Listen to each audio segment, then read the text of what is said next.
গঙ্গাসাগরে ভাঙন, এবার বন্ধ থাকবে 3টি স্নানঘাট। মকর সংক্রান্তির ভিড় সামলাতে বিকল্প ব্যবস্থা প্রশাসনের।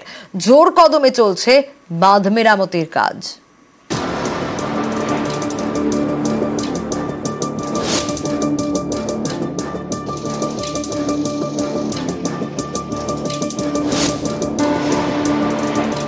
দক্ষিণ 24 পরগনার গঙ্গাসাগর প্রতি বছর বর্ষায় পাড় ভাঙে।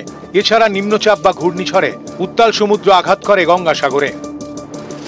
ইতিমধ্যে ভেঙে তছনছ হয়ে গিয়েছে সমুদ্র উপকূল বরাবর একের পর এক স্নানঘাট। এরই মধ্যে এগিয়ে আসছে গঙ্গাসাগর মেলা। 10ই জানুয়ারি থেকে শুরু গঙ্গাসাগর মেলা। এই পরিস্থিতিতে যুদ্ধকালীন তৎপরতায় বাঁধ মেরামতি ও ঘাট সংস্কারের কাজ চলছে। গঙ্গাসাগরে রয়েছে 6টি স্নানঘাট।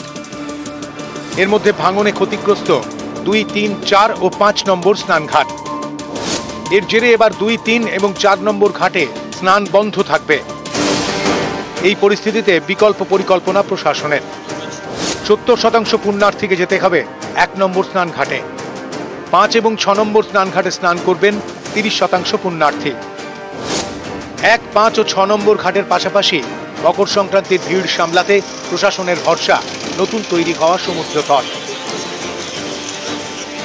এবার আমরা এই নতুন জিনিসটা মানে 1 to 1 এই রাস্তাটা তৈরি করছি। ট্রাফিক অ্যারেঞ্জমেন্ট আমরা এমন করছি 60 to 70% হয়তো আমাদের চলে যাবে টুয়ার্ডস 1 আর রেস্ট 30% আমাদের বিচ নাম্বার 3 হয়ে 3, 4, 5 এদিকে কিন্তু আসবে। 100% কাজ শেষ হবে। এটা একদম যুদ্ধকালীন তৎপরতা কাজ হবে। যদি দরকার পড়ে রাত্রিও কাজ হবে, রাত্রি লাইট লাগানোর ব্যবস্থা আছে। আলটিমেটলি সব কাজটাই টাইমলি শেষ হবে কোনো অসুবিধা। বিশ্বজিৎ হালদার, নিউজ 18 বাংলা।